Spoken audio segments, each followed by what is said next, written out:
এটা সুবুদ্ধি না কুবুদ্ধি সেটা তোমরা ডিসাইড করো। তবে আজকে ছাতা নিয়ে চলে এসেছি ছাদে, কিন্তু ছাতার কারণে ইউজ হবে না। ছাদে এসেই যেটা দেখলাম যে একটা গাছ পাকা আম অলরেডি ঝুলে রয়েছে।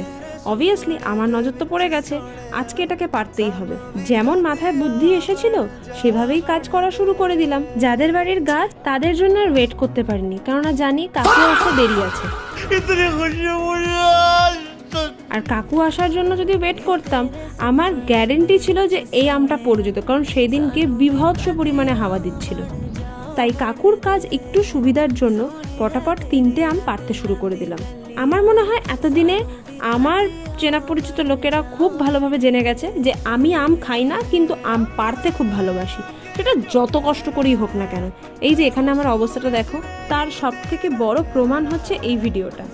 এবার তোমরাই বলো এটা কুবুদ্ধি না সুবুদ্ধি, কেননা এই 3টে আম পাড়ার পর আমি কিন্তু তাদেরকে গিয়ে দিয়ে এসেছিলাম। যদিও সে বাড়ির কাকু পুরস্কার স্বরূপ একটা আমাকে আবার ফেরতও দিয়েছিল।